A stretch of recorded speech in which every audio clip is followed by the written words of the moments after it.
mic'd up with Mikie Mahtook. Got the boys in. I got Lloyd. We got J. Mitch. We got Jackie Boy.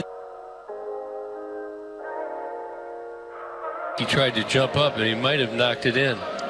Good time. Let's go. What a start to the Monday.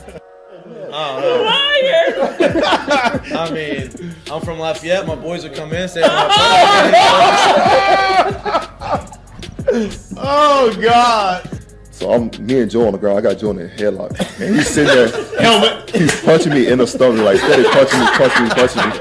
Here, and there's everyone sitting around. Who here thinks Ovchinko can practice today after having 5 full beers? And he goes, Chad Jones, right? Chad's been with the team 6 minutes. For 7 minutes, right? Chad's like, no, man, I don't think Ovchinko can practice today. And I was like, I look back, I'm like, Jesus Christ. I fucking saw you there. You were more fucked up than me. Be on the spirit plane had some issues. I think she was sleep farting. You heard her or you just thought it was her? I sat right next to her. I smelled it. Whoa. What was that? Time to start the show.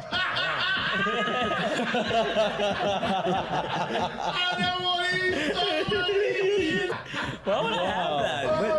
You had a circus or something. 6'3", I'm late. Like, I don't even know what I'd be doing. Now, when you do go to spring training, are you going to bring your chinchilla and your turtle? My dad tell you about The SEC is, God, they hate fat people. I mean, I get crushed for that. You know what I mean? And it's like, come on, man. Hey, just the South, bro. You got a bunch of food down here. Like they're all fatter than him. Players, look at Lloyd. You know what, Lloyd? I mean, you're looking for a recruiting coordinator, coach. I'm here. Yeah. He's like, I'll piss my pants right now. No way. We're wearing gray pants, long gray pants. He goes, I'll piss my pants right now.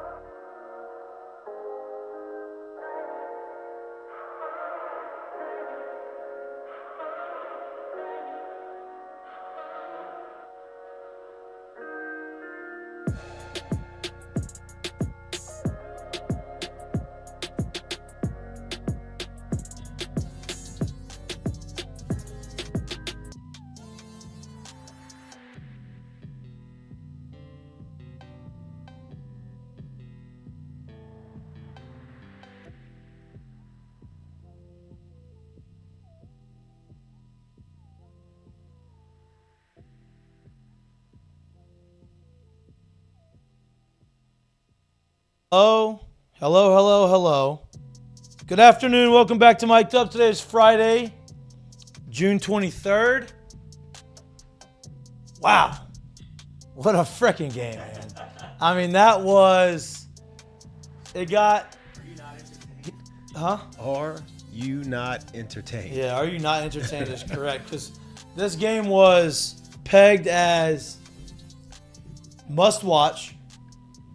It was pegged as these are going to be the 2 best pitchers in the draft. Once in a, I don't want to say generation, once in a decade type matchup, right? The only 2 teams in the country that are ranked number 1 in the country at any point this year. Wake Forest has a unbelievably deep, talented pitching staff. LSU obviously started the year with the same type of staff. They had some injuries, but they had the best college pitcher in the draft in the country. I would imagine the guys at Wake Forest and the fans of Wake Forest would argue that their pitcher is just as good. So now you had the opportunity to get both of them to face each other in an elimination game. Winner go to the finals on the biggest stage, not on ESPN because of the draft, but ESPN2, and it did not disappoint at all. I think it exceeded anybody's expectations. This reminded me a lot, and I said it a lot during the game. Obviously was not tweeting it because I was focused on the game, but it reminded me a lot of the Aaron Nola, Jonathan Gray matchup here in Baton Rouge in the Super Regionals against Oklahoma. Now, as a Super Regionals, that was a get to Omaha. That's one thing, and it was that game, that pitching matchup was unbelievable.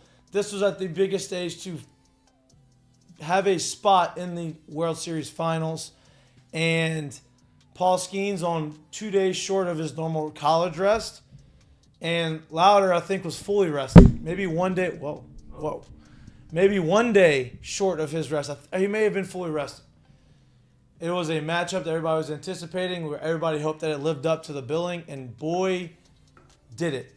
Paul Skenes starts the game, as Paul Skenes always starts the game, throwing 100 miles an hour, throwing 3-4 pitches for strikes. You saw a lot more two-seamers to righties today, last night. And he went out and threw 8 innings, 120 pitches, struck out 9, gave up 2 hits, 0 runs. On the other side, Lowder may have been better, to be honest with you. More efficient, definitely. And that's hard to say. That's hard to say. Better, equally as good, right? I don't want to say better, but equally as good. He throws 7 innings, I think, right? Or did he throw 8 as well? 7 innings, 0 runs, 3 hits. Now, he had 30 less pitches, or maybe 20-something less pitches than Paul Skenes. I guess Lloyd informed me that Wake Forest has a rule that they don't allow their pitchers to throw 100 pitches or over 100 pitches. So they take him out. It didn't matter they took him out because the guys they brought in behind him were just as electric. They shut LSU down up until the 11th inning when Dylan Cruz starts the inning off with a single down the left field line. Third baseman's playing no doubles. I don't think it mattered. The ball doesn't get by him anyway. Playing no doubles. Line drive to left field. Left fielder fields it. Bobbles a little bit. Dylan did the right thing. Stays at first. Next guy comes in. Our pitching coach takes the pitcher out. Next guy comes in, closer, who was all over Instagram and Twitter because of the comments that he had said before, after they had beaten LSU the first time. Camden Minnicini. That guy. What's his name? Camden Minnicini. Right? So he comes out and he says they don't think that it's impossible. Who's going to beat us? Seems like it's impossible. Who's going right? to beat us? Now, it's a bold move, not winning a game that gives you anything. All that did was put you in the driver's seat, didn't put you in the finals, didn't win the World Series, and you go ahead and you have to play LSU again. You lose. So they've proven that you can be beat. And then you get to play them again with your ace, both aces of mine. There's no excuses in this game about, we didn't have this person, we didn't have that person. They can say they didn't have their first baseman. Who cares? They had their ace. We had our ace. It was Imano, and boy, both those guys showed how much money they deserve going into the draft, because that was probably the best college baseball game, maybe the best baseball game I have ever seen. Right? There's a couple good ones that, when I think of best baseball game that I've ever seen, there's a couple that come to mind. The World Series games, when it was Cleveland and I guess the NLCS. No, that was the World Series. The Cubs, Andrew Miller and David Ross. Yes, the Cubs in Cleveland. 2011, I believe. Yeah, 2011 with the Giants and Cardinals and David Freese game and all that kind of stuff. Like those games, but this one was Dodgers, Astros, Game 6 in Houston. Yeah, in OCS. Those games were awesome. But this game, I mean, they had everything. It had superstars being superstars. You had aces going out there doing everything they needed to do, holding the best 2 offenses in the country scoreless. Might have been the cleanest game I think I've ever seen. Absolutely. Balls were hit hard at guys. Balls were hit soft. There was no errors being made. There was unbelievable defensive plays being made. We asked 2 bunts to get put down. They both got put down. Right. Trey Morgan makes the fucking unbelievable play on the safety squeeze. Saves the game there because it seemed like the first person to score was going to win. That happens. You have relievers coming in there throwing up shutout innings. They're nails out the bullpen. And then you get to the 11th inning, the home team, which whenever LSU's there announced LSU is the home team for this game, I said, that is a good thing. That's going to be a great thing. Hopefully it doesn't matter, but I think that is obviously a positive more than a negative. They get the last at-bat. Dylan Cruz gets a single. Tommy White hits the 2-run walk-off home run to left field. Now, if that ball was hit 4 innings earlier, that's an out. Because the wind was blowing so hard in, none of those balls were going anywhere left field. The wind died down. He hit this ball about 105 off the bat. Home run. And Jared, you talked about before the show, like that hitting that pitch out, that type of pitch, the location of that pitch, and being able to hit it out and not just sneak out, like not, this ball barely got out. This ball was hit off 105 off the bat. Like that's not many people are able to do that with the ability that Tommy White has in his swing. Go into that. First off, this was the fourth pitcher that came into the game last night? Mm-hmm. Fourth pitcher that came into the game. I don't know about his pre-college career, wherever he's seen him at, maybe or whatever, but Mikey could tell you, just like I can tell you, I can see this pitch 8 million times on video. Maybe even see it off of the machine that they're able to use these days, which, if I had to guess, they don't have one of those available for them in Omaha. Maybe even you see it off of that. To come into the game, fourth arm of the game, fourth different slot, fourth different release point, to see first pitch slider and put off that kind of swing on it is, by the time you get to college, you either have that ability or you don't. And that's the same ability that'll make you swing through a first pitch slider that is 7 inches off the plate, bouncing in the dirt, and you'll swing at it as if it's in the middle of the zone. It's the same ability to be able to do that. I can't teach it from you, and I can't take it off you. That is just something you have to learn, that this is what this person has, and it's a special ability. It is a very, very special ability. It's fun to watch because Tommy hadn't had the. He's been okay. Right? He's got some hits. Coach, he came into the postseason with 91. We thought that very high chance by the time he got through the regional, he'd be at 100 RBIs. Right. And he's gotten some hits. And that's not to say he's been bad. Right. He's gotten some hits. He's doing okay. He's not doing what we thought or we were expecting to see Tommy White do. But he had a couple hits earlier in Omaha. He had a double down the right field line early in the game. And then he hits the 2-run walk-off home run in that situation. We talked to his dad a lot throughout the course of the year. We got to talk to him a lot when we were in Omaha.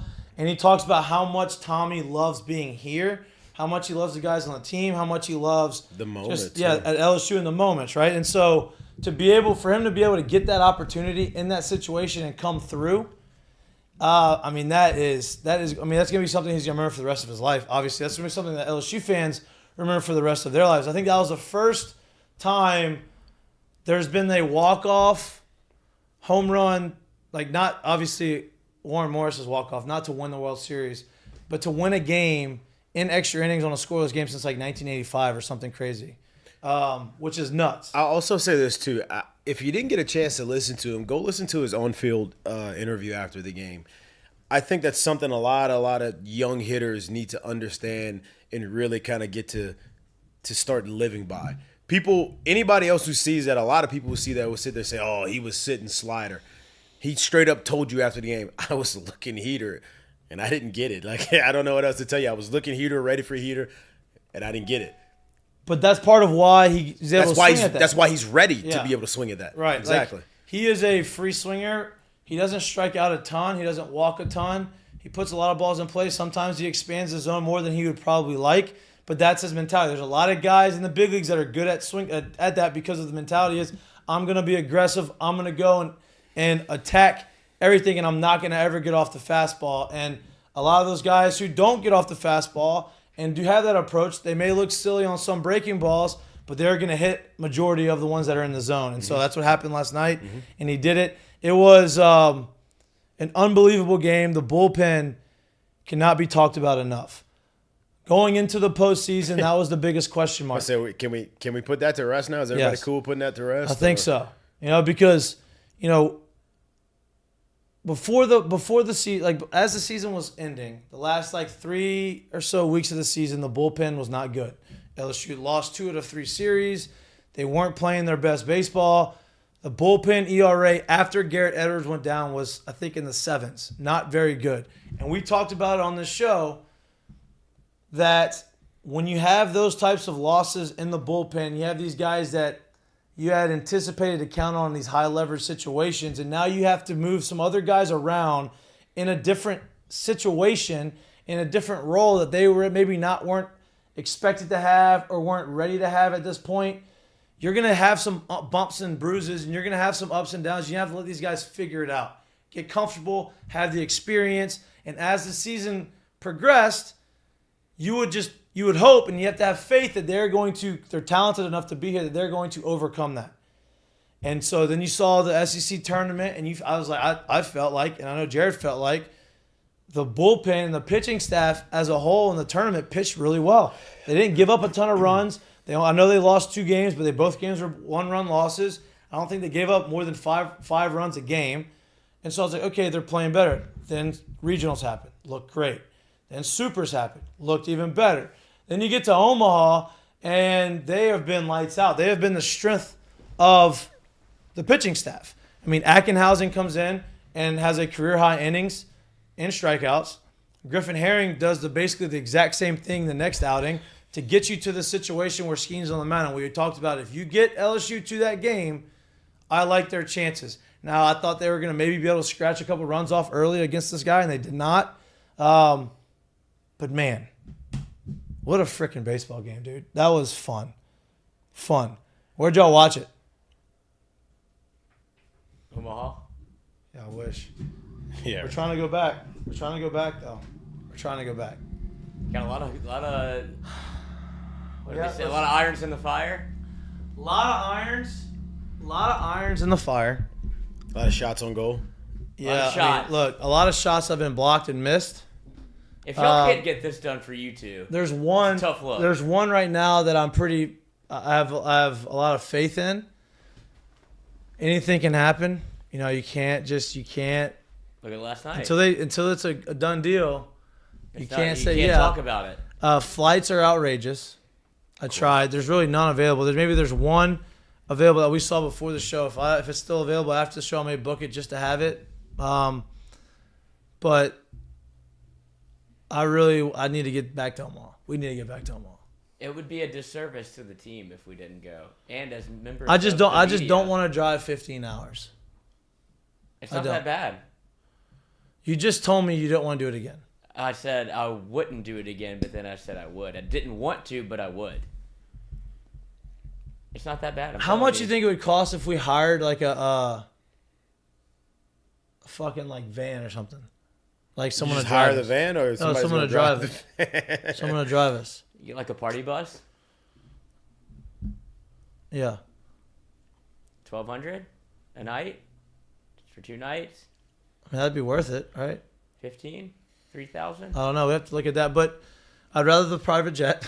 That would be ideal, yeah. Listen, it got to the point last night where and I should have done this earlier. I should have done it earlier. Figured out. But it got to the point last night where I was calling people and I said, how much is it for an 8-seater private jet?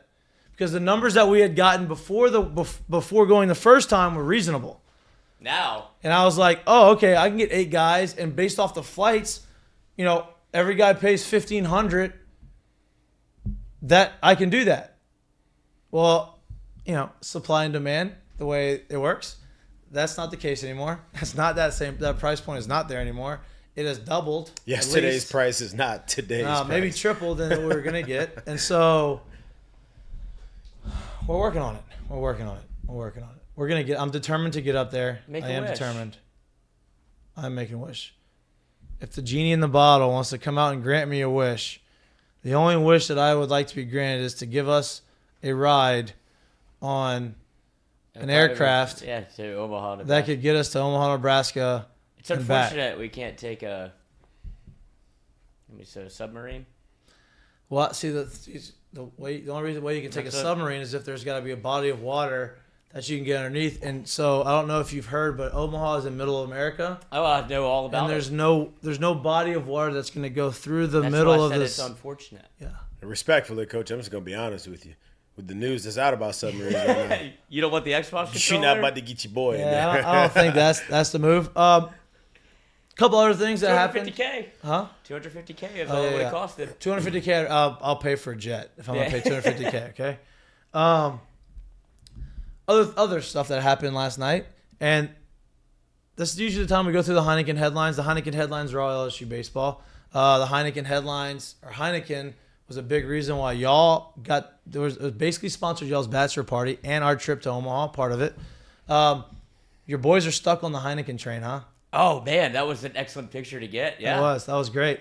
We weren't lying to you. It's great. Love their partnership with Heineken.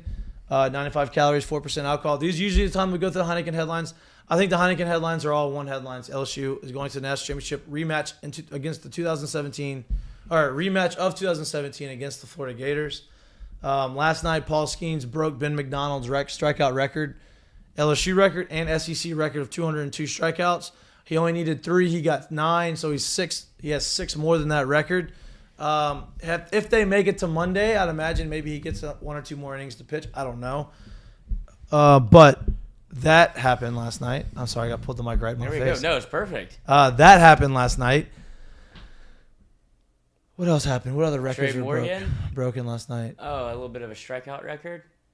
I did that. Ben McDonald literally just said that. And then 100 RBIs. Oh, yeah. Tommy White got to 100 RBIs, right? We've been talking about that all year. He finally got to the triple digits. Magic moment, Trey Morgan. Definitely. I mean, Correct me if I'm wrong, and I think I did see somewhere something about he's the 5th LSU player to reach 100 RBIs or something like that. that Something sounds of all that right. sort. He's not going to break the record. I think the record's Larson with like 120-something or something. Yeah, it's crazy. Yeah. He also had 40 homers that year. I know. Yeah. But A lot of walk-off history.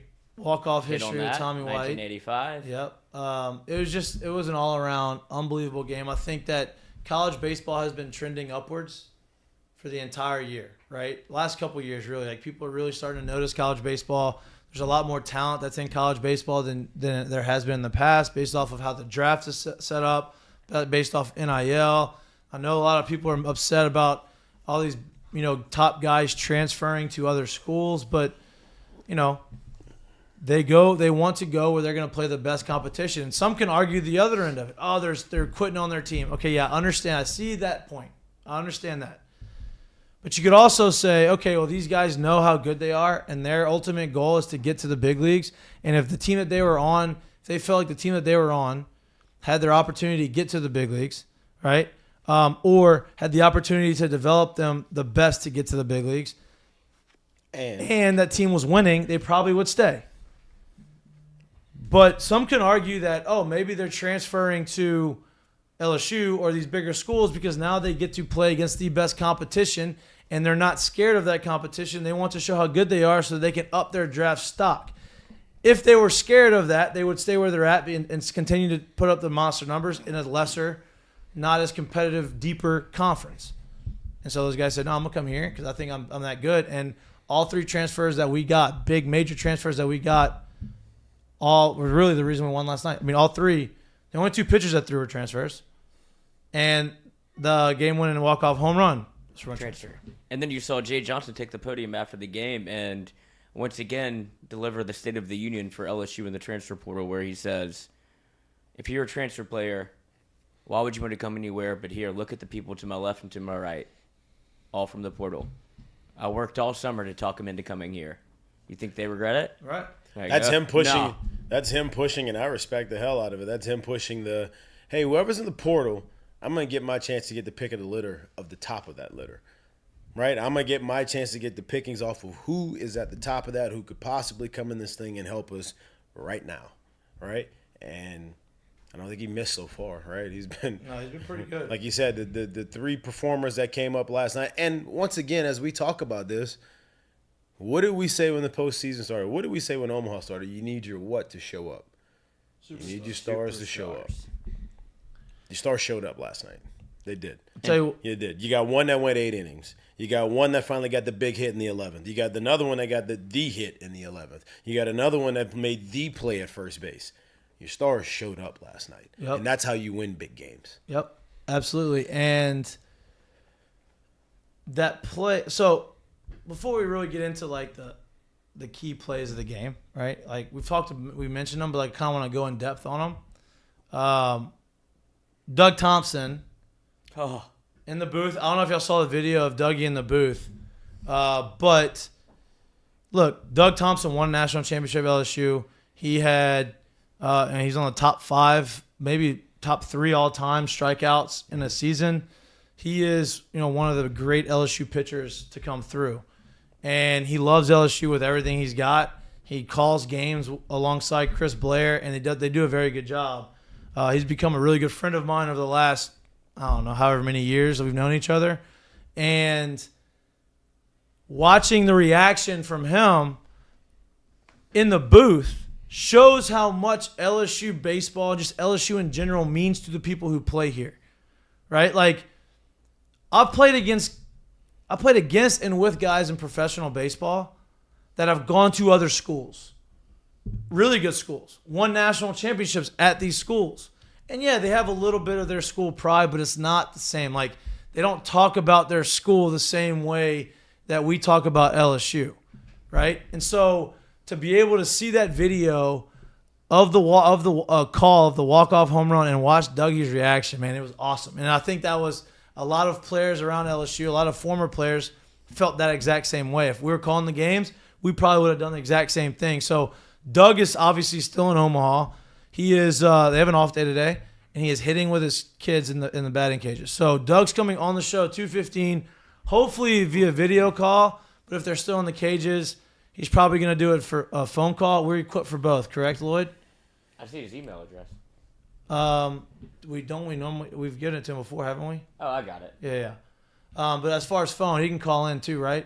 Oh, yeah. All right. So he'll be on 2:15. We can actually talk to him about everything that went in or that happened at the game and what he saw and how, because he was obviously there, so he could feel the experiences of it. But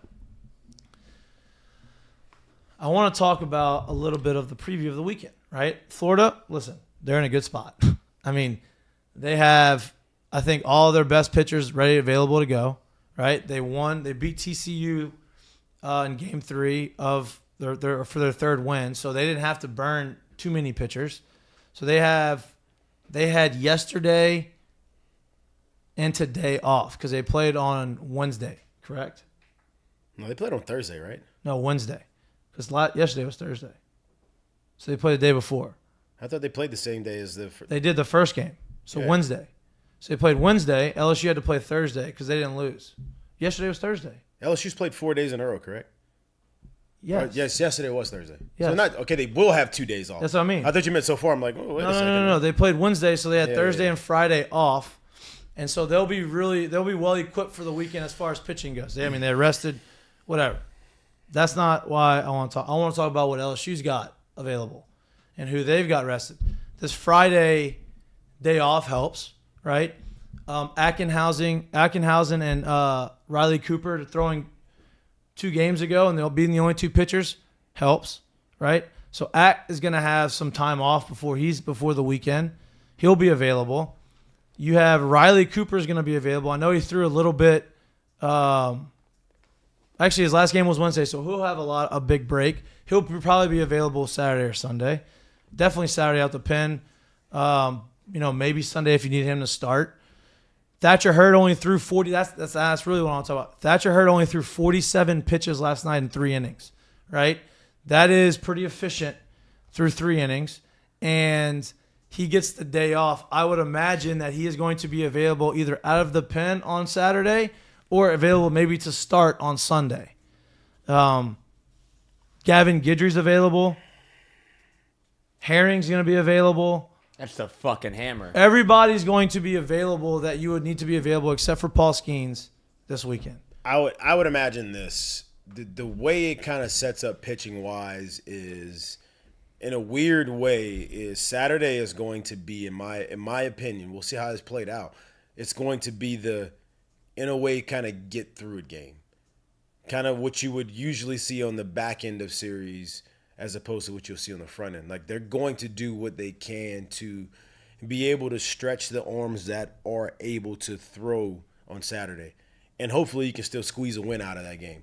But you're having guys available for Sunday, having guys available for a possible if Monday is probably the most paramount of what they need to go on. Well, see, I mean, for me, it's like you have Ty's throwing, so Ty's going to be fully rested. When was Ty's last start? He'll be fully rested. No, Yeah. Ty will be good to go. So, That's my point. you have your number 2 guy starting the first game. So at least you're not going to have to piece together the starting rotation on that first game. Hopefully, Ty can do what he did in that first game on that Monday game. So it was Monday. So he'll be basically fully rested for the Saturday game, and hopefully he can do the exact same thing he did. Now, minus the umpire just deciding not to call strikes in that last inning. But if he can do that, and sets up the bullpen to only throw 2 or 3 innings out of the pen, like that would be enormous moving forward into the series, because now then the next game you have the ability to go and throw multiple guys. Like best case scenario, the last thing you would want to see, it's going to put us in a very tough spot if we have to, if he's available, which he probably will be, have to bring out a Thatcher Herd on Saturday. Right. To have to, like, literally have to use a Gavin Guidry for more than 3 to 5 outs. That's what you don't want to have to see them do on Saturday. And now that they do not have Skenes starting, right, on the first 2 games, I mean, probably not. He's not starting all 3. You're not going to have Skenes. He's not going to start. Yeah, you're not going to have Skenes for more than 2 or 3 innings, like depending on how efficient he is. Depending on how 30 many pitches is pitches, right? Like depending on how efficient he is.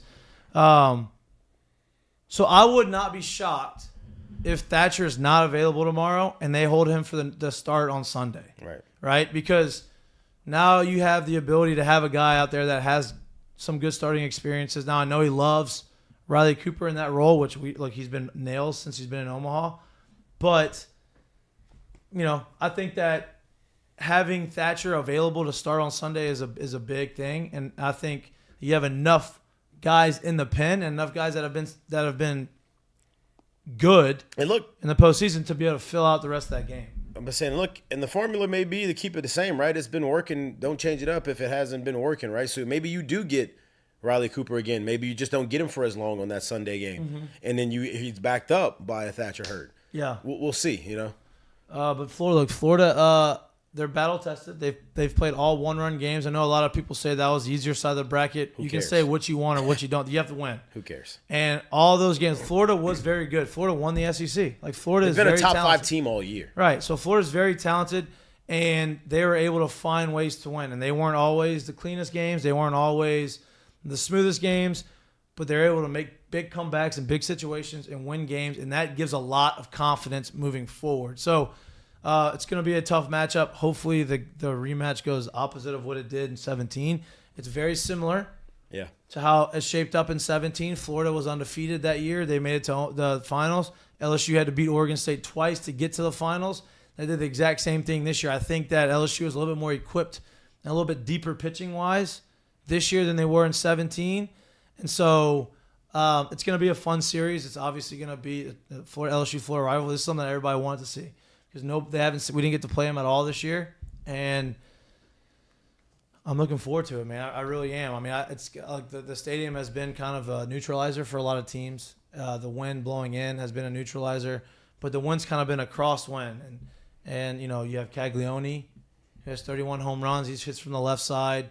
You have, Langford, who has as much juice as anybody. He can go oppo. He can take the ball anywhere he wants. So it's gonna be a battle of absolute, just elite, talented teams. Did you think that if you could look at the matchup now and if the brackets were flipped, that the Florida series would play out the same way the Wake Forest series did? What do you mean? Wait, what? Like, do you think that felt like Wake Forest is probably the better team as opposed to Florida? I don't you think can't really compare. I don't think you can compare. You know what I mean? Look. I'll be the first one to admit this. Right? I hadn't watched Wake Forest play a ton this year. They're in the ACC. I haven't. I before the World Series, I kind of watched them a little bit in supers, but not a ton. And you heard about how good their pitching staff was. And I believe that their starters were that good. And I believe they had maybe 1 or 2 guys out the pen that were good. But I felt like, okay, is this overblown because of the conference that they played in, or because, it's not the gauntlet of the SEC, which is not fair on my side. Like, I should have watched them before I made my assumption. When I watched this 3-game series, because theoretically this was a 3-game series. They played on Monday. They had a battle against Tennessee, who was really good, and they played them 2 days in a row. So they had 3 games against Wake Forest. So you theoretically got all 3 of their rotation. You got all their pitchers. And after watching those 3 games, I severely, severely underestimated the depth and how good their staff is, because not only did they have the stuff and the numbers and go out there and actually show it on the field, but they also pitched in an absolute bandbox. Truth be told, I'll be honest with you, man. Like, obviously, we didn't watch Wake Forest play a ton this year. I knew something had to have been real about them because they had a insanely low ERA for a team, and then obviously you saw their field, and their field is a bandbox. Like, and I guess this is for me. This is the unfair part. Is like when I look at somebody like Dylan Cruz's numbers, or I look at somebody like Tommy White's numbers, and then they have guys on the other side who have not just better numbers, the OPS is like way higher, and I'm like, man, what's going on over there? Like this can't be right. Like these dudes have had an absolute ridiculous years over here in this conference in a fair to big hitting ballpark.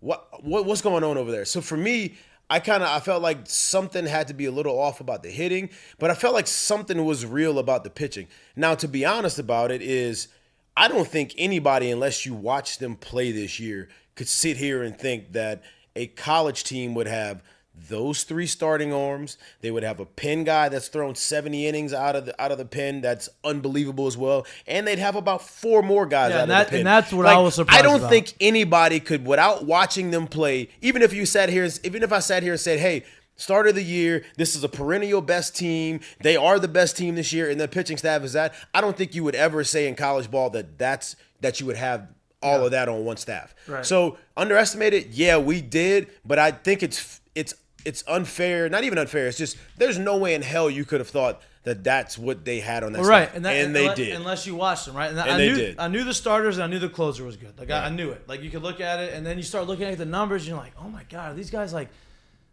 really that good? And they all come in there and they're all throwing mid-90s and they control. They knew exactly what they were doing. They had multiple pitches. I'm like, these guys are the real deal. Yeah.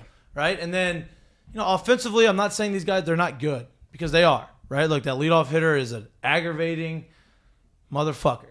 Like he is. He's a pest. Like, and that's a good motherfucker. Like that's like a compliment. Yeah. As a leadoff guy, he's a pest. Like he is a guy who's gonna fight off pitches, dink and dunk you until you can drive one in the gap or do something. But I mean, he was great in the 3 games against LSU. He was able to find some holes. He was able to get on base. He was able to put pressure on the guys. And so you have that guy, then you have those 2 in the middle, the 3 in the middle lineup, right? You have the guy Tommy with Hawk. Yeah, that was the leadoff guy. That was the leadoff guy. That was the guy that popped the balloon. Yeah, I know. And then LSU trolled him and threw a bunch of balloons on the field the second game. Yep. And they got 3 hits that game. Yeah. Yeah, he did get 3 hits that game. Reminds me of Chris Taylor, not in his approach to the game, but his approach to the plate. You just can't. Like the righty for the utility guy. Mm-hmm. Yeah, I mean he's good. Just can't get him out. Yeah, he's a nagger at the plate. He fights stuff off. Then you have the big first base. Hey yo.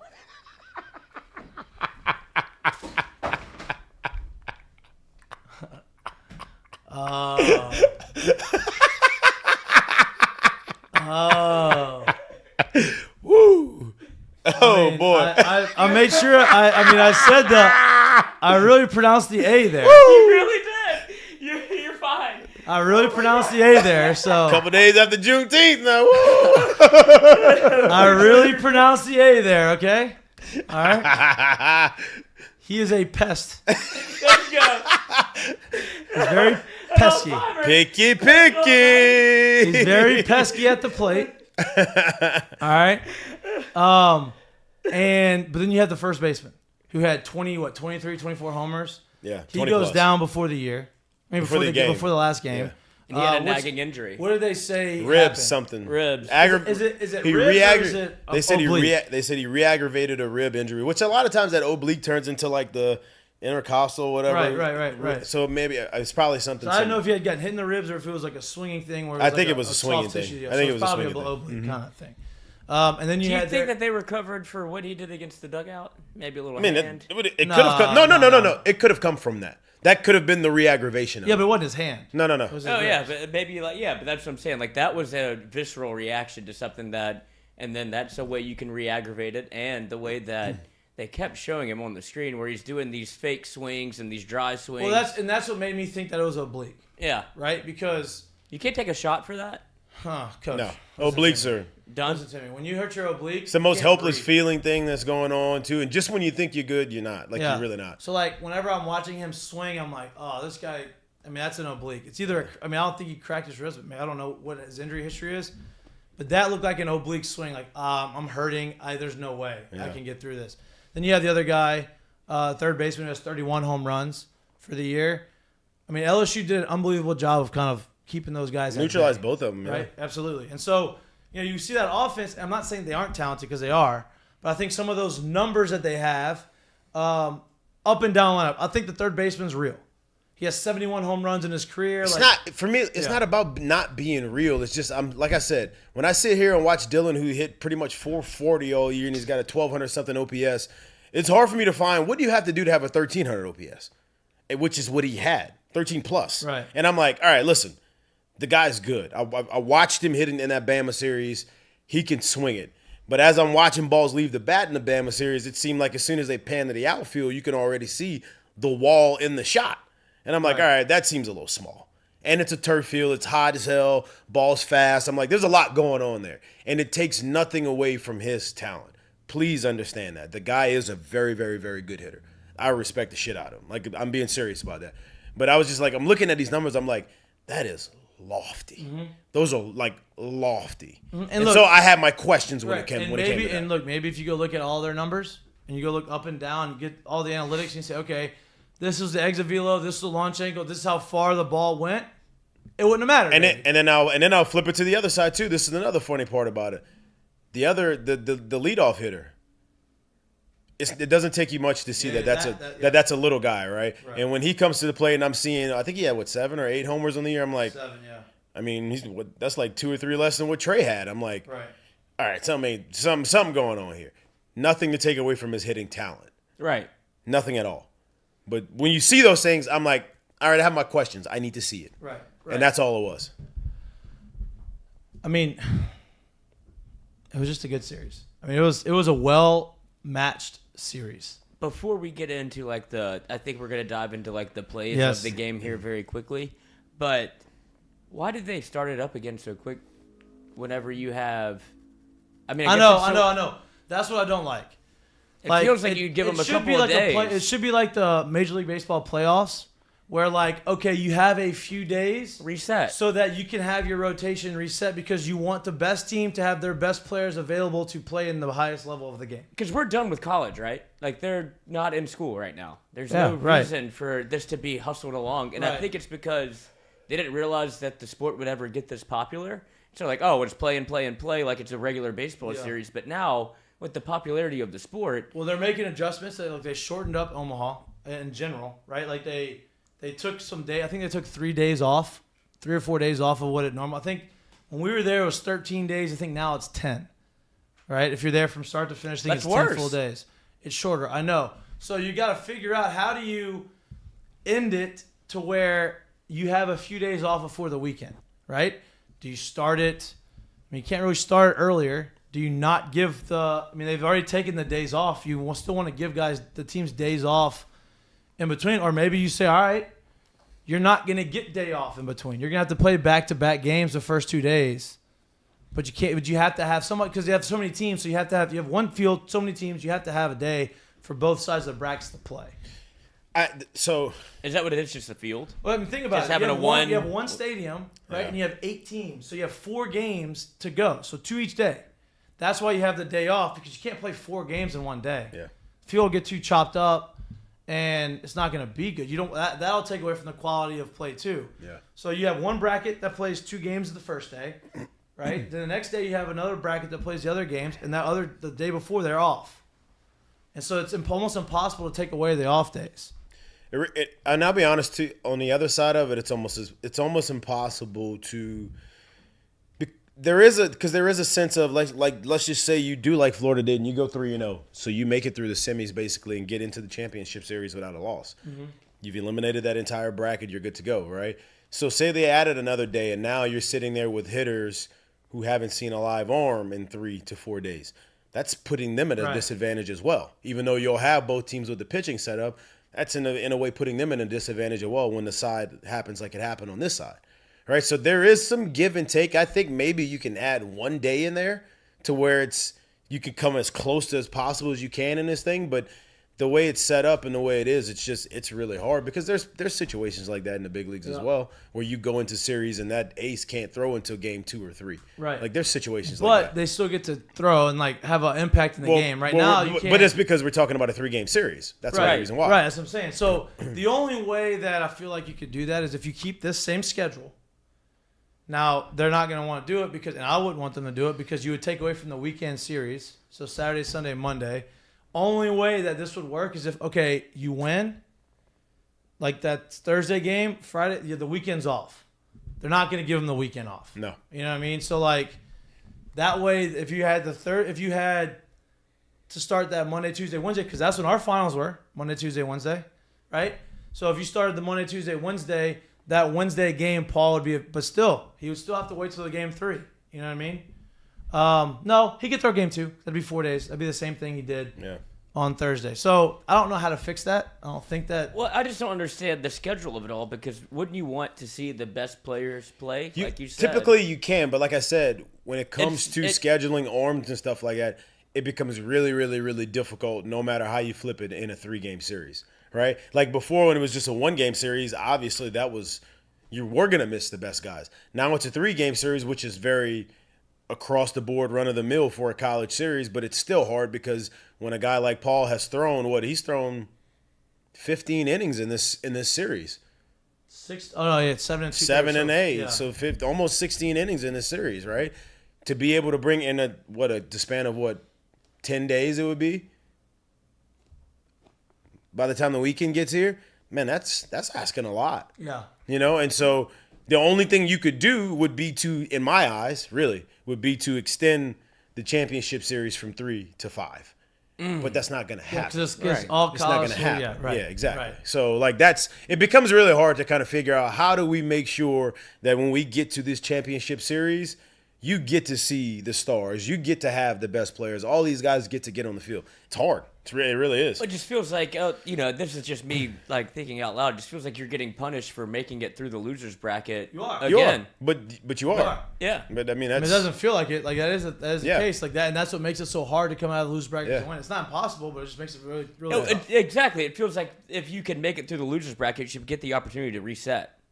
Like, okay, this is different than what you just did. It's like an ALCS. But listen, versus a World Series. but listen, we're saying on this side, and that's fine because we're on this side absolutely. of it, right? But if you're on the other side, and like I said, you're Florida, and you played and you ran through your bracket, and now you're sitting there for 3 days, and your hitters haven't seen pitching, you'd be like, hey, that's bullshit that they get to reset pitching when we're already ready to go and they're ready to go. For sure. We shouldn't have to do that. We should be able to play now. So there's both sides of it too, and I get it. We're on this side of it, so it's easy for us to sit here and say that. But the other side of it is I'm sitting there for 3 days, and my players ain't doing shit, and they're out here drinking. I'd be like, to hell with that. They need to be on the field. Yeah. Like, we're not doing this. We didn't come here for vacation. We came here to play. Yep. They're ready to play. They finished. We're not about to sit here having nice dinners and drinking every night. It's time to play. So that's, there's both sides of that as well. Sounded awesome. Yeah, it does, but it's not a vacation. Like, it's a business trip. It's a business trip. Get out the pool. There you go. Yeah, I mean, I don't know the answer. Obviously, It's tough. Smarter people are gonna deal with that than I will. And I don't think I don't know if it's on the docket. I don't think there is. I mean, I think that it's still a good product. Yeah. Like I don't think that. It's part of the reason why they went to a 3-game championship series and got away from the 1 Which game. they should have. Yeah, 100%. Right? I agree. I mean, that's yeah. how it should be. It should be. It can't just have a 1-game deal. Was it 2000? Was the last time they did that? I was about to ask It's been a while. I forgot exactly when they switched it. But it's been a while. The 2000 team only had to win one. I think that was it. I think that was the last year was, and then they went to 3 games, but maybe not. It was in the 2000s for sure. Yeah, early 2000s. Yeah. Do you want to dive into if you had, obviously Jay does the magic moment. If you had to power rank your magic moments, because it feels like there was a couple that you could give to, whether it be Skenes, Trey and Milazzo, Dylan Cruz. So obviously Tommy Tanks. Like there's a couple that you could go through where Josh Pearson with the catch and left. Like, all of these things kind of added up to it that you can look at and be like, these are paramount moments in the game. Which one do you think is – what do you want to hit on first? So, I mean, look, the walk-off won the game. Right. Right? I get that. I think, to me, the Trey Morgan play, that gave Tommy White the opportunity to win the game. If he doesn't make that play, I'm not saying they don't score, but it wasn't looking good, right? Like, it was not looking good. Now, listen – after Trey made that play, They had an opportunity with 2 outs. He lined out to third baseman. Like third baseman was playing him perfectly. That was going to be a base hit single, RBI single. He lined out and got out. But to me, that was like the moment. That was the moment that we didn't have. We didn't make the play the first game, right? Like that was very, very similar to the Monday game. Where they made on the ball when Trey was running from third and the guy made the great play and the catcher made the great play and made the tag and you felt like, damn, that's going to decide the game. It felt like we got that side of it this time, and it was crazy that Trey had the opportunity to do it. Now, there's a lot of things that happened in that situation. Do you want to actually, before I get into that play, go into what you think, what you feel like, and you can agree, obviously, if you don't. I think that entire part of that inning, if I remember this thing correctly at that point, it was a runner on first with 1 out, right, before that play was made. And in my mind, we're thinking, man, it would be great to get – if I remember this correctly, it was runner on first, 1 out. Be great to get a strikeout here and not get balls in. First off, that's what I was saying. I was like, what I don't want to happen here is we don't put this runner on second base for them. Right? Let's not have a pass ball, something goofy happen to where this runner gets to second base. Then I was like, what I don't want is him to be able to hit behind this runner somehow and he still get to second base. So we got what we wanted, which was a strikeout. The guy stole second. He ended up stealing second. Yeah. Oh, okay, that's how we got to second. Okay, so perfect. Yeah. Thank you. That's how we got to second. So I was like, what I don't want is for a pass ball or something to happen. And then as we started watching him, because you remember they kept panning to him on first base, and me and Chris were sitting there like, bro, he's going to try to steal. Yep. Well, he's like, take 14 or 15 on some. But you could just tell. I could always see the happy feet guys. I could always see the happy feet guys. So I'm like, oh, bro, he's going to try to steal. And he ran. And I'm like, all right, cool. He did. He ran. And the throwdown was good. And I'm like, as soon as he slid, I'm like, oh, he's under it. Damn. Yep, he's safe. And then they called the time, and it ended up being closer than I thought it was. But he was obviously still safe, right? And I'm like, damn. Now we definitely don't need to throw a ball in the dirt or something like this to give him a spot to get here. Because now they got what they wanted. Now they still just got to get a hit. Sure enough, we get exactly what we needed, which was not a ball in play, something he can hit behind, something he can tag up and go on. We got the strikeout, and it gets to be a ball that gets away from Milazzo, which doesn't happen much, right? So now we're sitting here in the worst case scenario after that at bat. Yep. First and third, we didn't get an out. Wasted a bunch of pitches. We wasted a bunch of pitches. Tommy Hawk had a bloop single. Nothing was hit hard. Nothing was hit hard. I'm like, good God, how are we going to get out of this right now? So for them to go and bunt, and they put it down, it wasn't even a bad bunt. Yeah. And for Trey to make that play, if Trey catches that ball, tries to do the release, and goes underhand and throws it, he's probably safe. For him to catch it and basically option flip it, that's basically what he did. Option flip it to the catcher and get the out. To me, that entire little sequence right there was the turning point of the game. Well, and I want to go about on top of that. Do you agree with that? Or do you want to keep going? Say something else before I really break down the play. No, get into it because I agree 100% because I actually have a video from courtesy of Jacques Doucet of LSU saying they practiced that bunt play. They said that's play 5, baby. That's play 5, and that just goes to the testament of what Jay's been doing. I don't know if Josh Jordan came out and said anything publicly. Did he say anything about that play? Have they interviewed him? Nothing? Okay, I'm not going to say it then because it's not for... Okay. So anyway, the play. It's a safety squeeze. So people are saying it was a suicide squeeze. It wasn't a suicide squeeze. It was a safety squeeze. We had no shot if it was suicide. Right. He'd have been there pretty much before the ball even left the dirt. Yeah. Right. So it wasn't a suicide squeeze. It was a safety squeeze. You do a safety squeeze, runners on first and third. You push the ball to the first baseman. They try to make the play at home. You want to hope that the guy from third scores, and then now you have runners on first and second, and you still have a guy in scoring position. That's how the safety squeeze would work, and that's how it's intended to work. Now, to defend it, you have got to crash extremely hard, right? Exactly how Trey did it, right? You're going to have to crash. The second baseman's going to have to go and cover first. The shortstop goes and covers second. That's how that play is defended. And you're trying to square late because you don't want to show it. You don't want the first baseman to be here. You don't want a wheel play on. You don't want any of that kind of. And so it happens, and you kind of felt it. I know Jared felt it. I felt it. I'm like, they're gonna bunt. They're gonna safety squeeze this. They're gonna try to get this. They're gonna try to manufacture this run. and he bunts it, and it takes the high hop. Like you had 100 at the top of the zone. The guy did. I could tell as a baseball player. I'm watching him square up to bunt, and I'm in his head because I would be thinking the same thing. I've got to get on top of this. I got to get on top of this. So I get this ball down. And he almost got 2 on top of it, right? Which you can't really get 2 on top of it. It was just a situation. He bunts it, Quick spin. hits the ball, hits the ground, hops up perfectly. Trey is running, catches it in stride.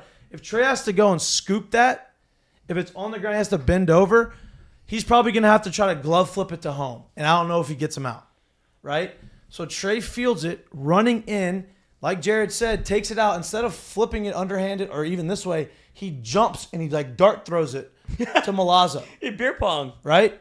And so Milazzo puts himself in the perfect position as a catcher. Listen to me. This ball doesn't have a lot of velocity on it. And so the catcher has a weird, funky glove, right? It's kind of hard to feel the ball sometimes. And when the ball doesn't have a ton of velocity, sometimes you have to go and you're going to have to make a quick tag. Sometimes you get a little quick. Sometimes the ball doesn't stay in. It's a hard play for a catcher who doesn't know where he is, where that runner is behind him. And Trey comes in, does the dart throw. Milazzo catches it, spin tags, and gets him, 4 inches before he touches home plate on the ribs? And it just was a perfectly executed defense of a safety squeeze. And I'll say this too, like there's other parts of that goes into it as well. So for Trey to make this dart throw, this option pitch, whatever you want to call it, I don't think people understand. Like much like as if I'm a quarterback and I'm throwing slant routes at 1,000,000 miles per hour. When a receiver comes out of that turn and he doesn't know where this thing's coming because it's extremely too hard and we're extremely too close, if you throw that ball too hard, Milazzo doesn't know where this thing's going to go, and there's a very strong chance that he misses it. Or he's not in a position to make the tag. Or he's exactly. trying to hold the ball. Exactly. Catch the ball. You catch him off guard, and he's basically defensive as opposed to being able to comfortably catch it and make the tag. It's a big difference, right? There is to even have the feel to be able to do that in that exact moment at that time is crazy, because I can guarantee you right now, as many times, I promise you this, as many times that they've done this bunt play in practice, I don't care how many times in practice they've tried it, I promise you, not once has Trey dove onto his chest to make this play. Well, I promise you he hasn't done it. And I can promise you that they haven't practiced the play with 30,000 people in the stands and you having to make this play to move on to the College World Series. Yep. Because you can't simulate that. Guarantee every time he's done it, it's been the underhand pitch with the glove. It's been ball out of the glove. It's been, oh shit, I don't have time. Let me turn to make the throw to first base and get the out. I guarantee you he's never going straight dive and thrown it home in practice. Yep. I guarantee you that hasn't happened. And we talk about how good his defense has been, how good his hands have been. You have to have really good hands to be able to go in there, catch it, remove it, dive, dart throw, make everything on time. And not a lot of dudes are making that play. No. He's probably one of one maybe in college. And for everyone who may have been I don't know, maybe pissed off, maybe questioning the effort that you thought you didn't see from him when he was on third base and the play was made at home tagging a couple days ago, go back and rewind this and ask me if he stutter stepped, if he slowed down. He was on the move, and he was literally one speed the entire way, maybe picking up speed as he went to make this play. There wasn't any hesitation at all. And with hesitation, you don't make the play. Right, and this is not to discredit because it was an unbelievable play. It was very savvy by him. It was very instinctual. Yes. Sometimes in situations like that when it's do or die, sometimes the play wasn't. I'm trying to make sure I say this right. It wasn't easy. Nothing about that play was easy. But sometimes whenever it's a do or die situation and you know this is the play that I have to make in this situation, there's no other option. Sometimes you don't. It's not as pressure filled or you don't tighten up because you're just going, hey, I have nothing to lose. Like, this is the play. It's the blackout moment. I have to do it, right, and I have to make the play. Now, obviously, you have to execute it, and he did it, and shows a lot about him being able to rise up. He's been our best offensive player all series, maybe all postseason, right? He has saved more runs at first base than probably people realize on picking balls out, the dirt, the high throws, and keeping his foot on the bag, all of that kind of stuff. And so it was a great move by Jay to keep him at first for the entire postseason. And look, Milazzo did an unbelievable job. I think Milazzo has been – I'm a huge fan of Hayden Travinski. I think Hayden Travinski has been a big reason why we're in Omaha, why we're in the finals. That's not a thing. That is a thing, 100%. 100%. Right? With the wind blowing the way it's blowing, the ball's not carrying, and the situation that we're in, I feel like the move that Jay did, putting Milazzo behind the plate, was very warranted. Not because Travinski's not capable of doing it, but because Milazzo is known for being very good defensively. And if the ball's not going to go over the fence and you're not going to be able to drive the ball in the gap because of the way the field is, which is bullshit, right? Which is the way they built it where the wind is always blowing in, it feels like.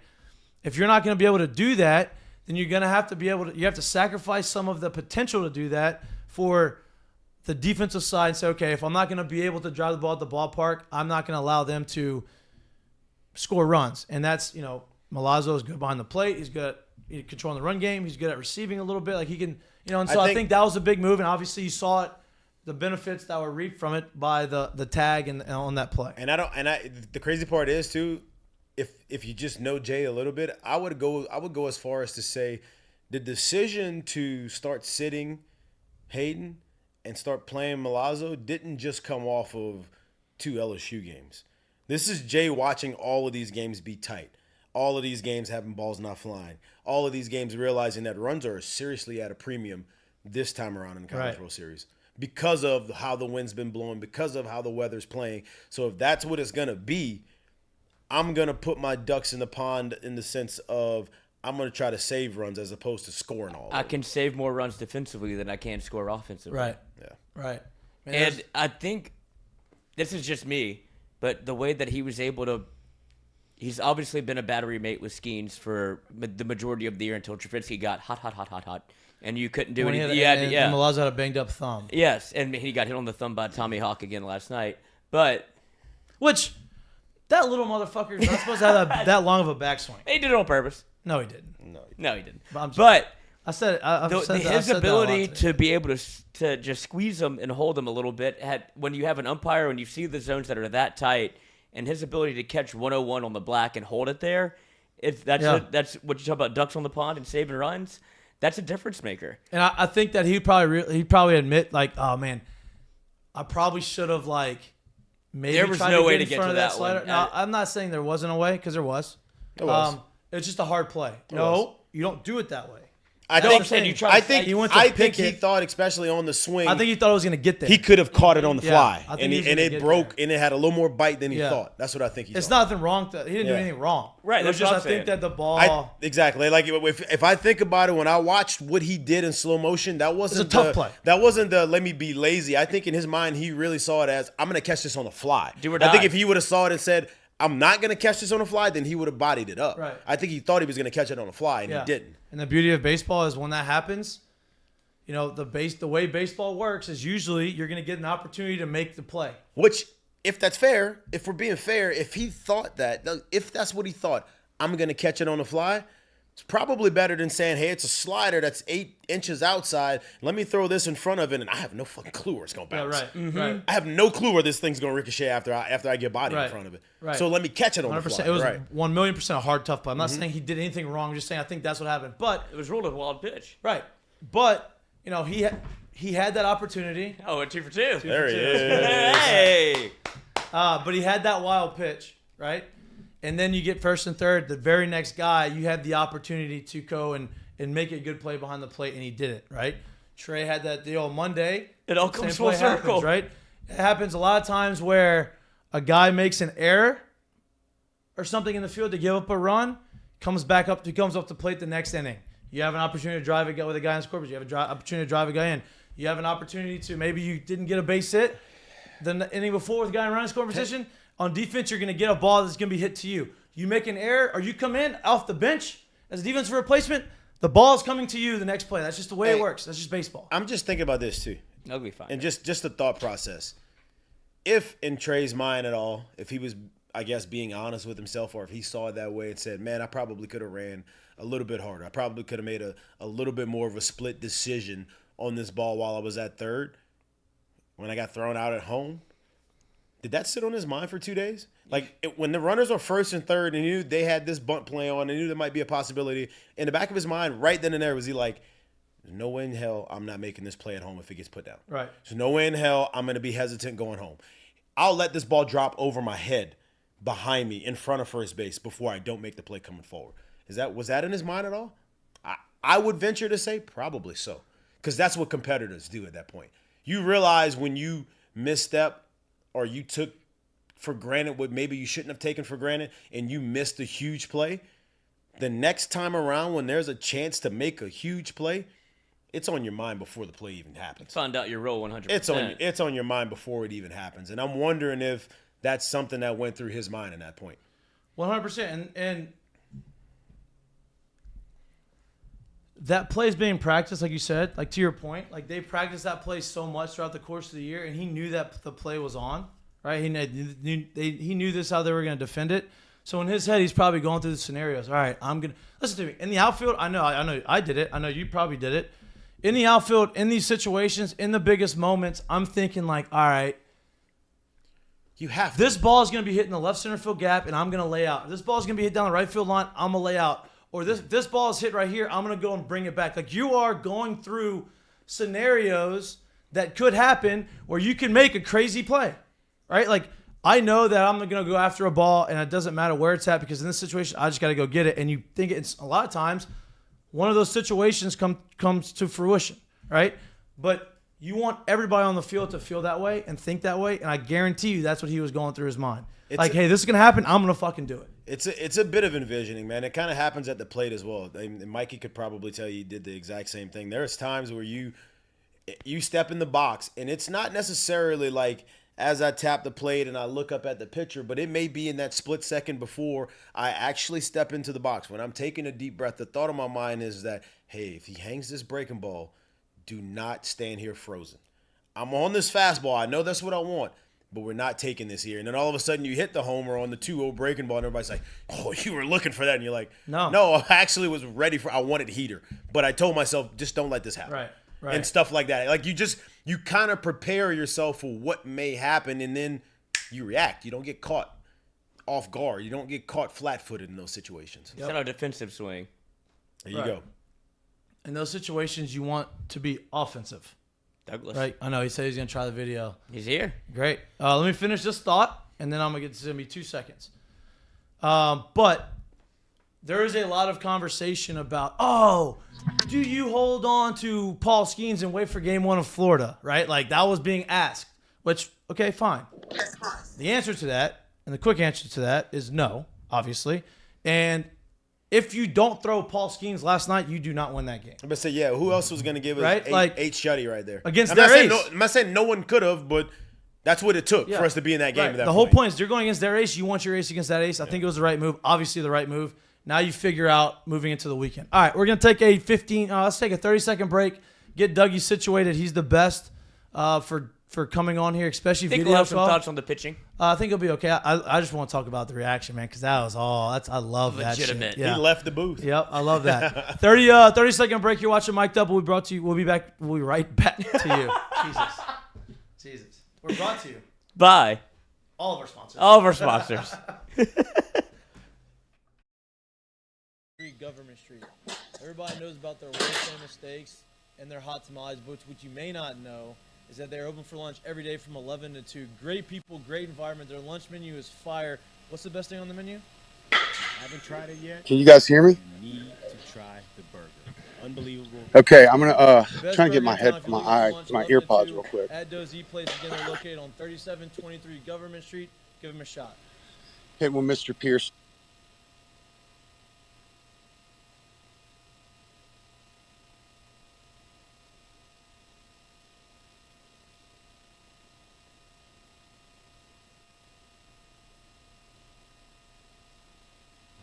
All right, let's see here.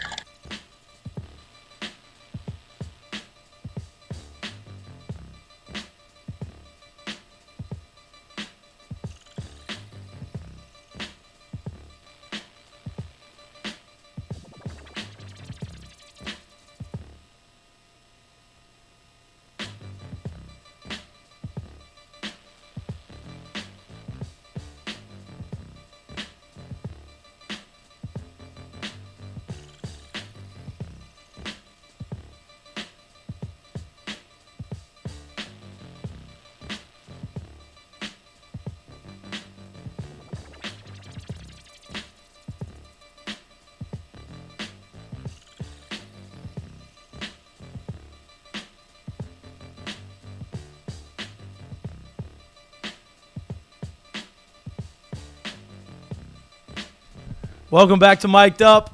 We are excited. Look, he's early. He's early. He's in it. Prompt. He's ready to go. He's excited. Doug Thompson.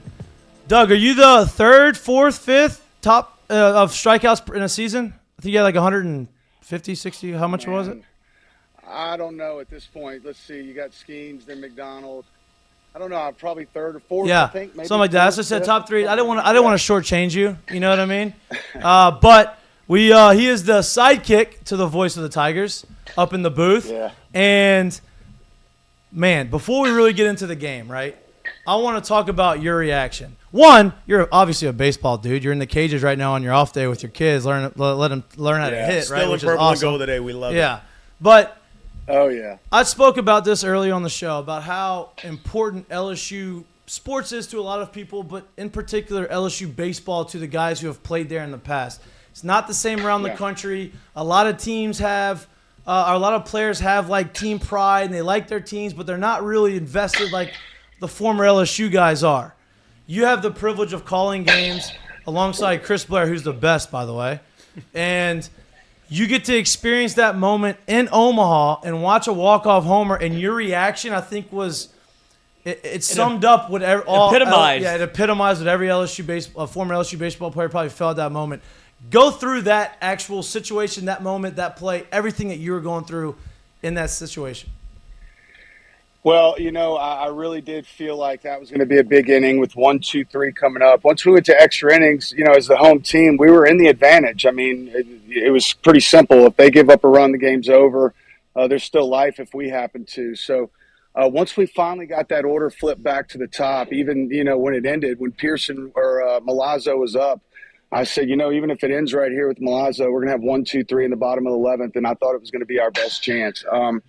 Yeah, man. I mean, you guys have been in those moments before, and certainly nothing, you can plan. It's just kind of a reaction. And I really just, I don't know. I don't know what was going through my mind. I know that I didn't want to drop an F-bomb on live air. I was pretty excited, and it was a tense game. It's a small booth. It was a stressful night. And I think watching it probably felt like a lot of Tiger fans. I'm sure I'm not the only guy that ran out of the room and with no direction in mind, just ran out of the room. Right. It was an exciting moment and damn proud to be a Tiger, as I know you guys are. And you're right, Mikey, you nailed it. It sounds biased because we're a couple former Tigers, but things are different here in Baton Rouge. And people do really care about this program more than they do other places. And it's the best place to play in college baseball. It's not even close. And guys like you and Jared and so many others that have had these moments here, and it means more. And I was so proud of the team last night. It was just such a typical, LSU baseball win in Omaha, just gritty against all odds, and they found a way to get it done. Dougie, before the game started, obviously, there was. Jay's come out and said there was no doubt that Skenes was throwing. Obviously, he did the whole the gamesmanship where he said, I don't know, we got to see how he feels, this whole deal, whatever. But it seemed like to baseball people and people around that it was going to be Lowder versus Skenes. It was hyped up as being the matchup of a decade, the top 2 college arms in the draft, and the only 2 teams that were number 1 in the country at any point in the year. And you have to wonder in those situations, is it going to live up? Because a lot of times you get hype, it doesn't live up to the billing. One of the arms doesn't have their stuff. The other team. You texted me last night. That may have been the best game I've ever seen in my entire life, and I agree with you. Can you go just explain to me explain to the people how hard it is to live up to those types of lofty expectations in the game, and then I think not only did they live up to it, I think they exceeded it. Yeah, I mean, usually in that situation, it's literally that was just a gargantuan matchup on so many levels. It was an elimination game. It was the only 2 teams in the country that have been ranked number 1 all year. The best 2 teams in college baseball. The best 2 pitchers in college baseball. Just everything was set up for high drama. And a lot of time, what spoils those moments is the emotion. It's too much emotion, and somebody doesn't live up to the expectation. But man, Paul Skenes, literally, it was just amazing. Another heroic effort. He left it all on the line. He wasn't the same. He didn't have the same command of that slider, and his fastball was losing velo, although it was down to 97, 98. You could tell that Yeah, and then when he needed it, Yep. he went and grabbed it. And man, that kid is forever going to be remembered as one of the greatest of all time. Mount Rushmore type of player for this program. And then the other kid, Lowder. I mean, I don't know about you guys, but when I saw the end of the 7th inning, I was happy to be watching the monitor, and I saw it. I mean, you know what it looks like when a pitcher's getting pulled out of the game. He had a look of angst on his face. His boys were around giving him dap and hugs, and then the camera cut out, and I said, Chris, I really think that they're going to take Lowder out. And he said, no chance. And I was like, no, I think they just did. And, man, when he didn't run back out there for the 8th inning, and they used up Sullivan the day before, down by 3 runs. Wow, I mean, I just really thought the chances really – I mean, the odds really turned in our favor at that point. But you two guys know, and I was getting texts from all kinds of guys with a lot of baseball experience. You know, you had 2 big league guys out there last night for 6-7 innings, those first 6 innings against college hitters for the most part, and those shadows were real. Yeah. And, I mean, dude, a lot of guys that were saying they might as well not even have a bat right now because it's really just a guess. And many guys I had predict that, you know, in the 6th or 7th inning, you're going to start seeing better looks. And sure enough, I really started paying attention to the sunlight and the shadows. And I'm telling you, you might remember the ball Pearson hit on the nose to center field for an out. Yeah. I think it ended the 6th inning. Literally 10 seconds before that, the sun was on the rubber. And when Pearson dug into the batter's box, it had just drifted past the rubber, and there was only shadows from that point. And the next 4 or 5 guys hit 4 or 5 line drives. So perhaps, you know, with all their analytics, they saw that there was a lot more exit velo off of Lowder. I can't really imagine what the reason was to take him out with only 88 pitches. Showed the depth on their pitching staff, though. You know what I mean? Like, those guys came in after him that were still really good. Obviously not as good as Lowder. Yeah. So you got one for him? Yeah, Doug.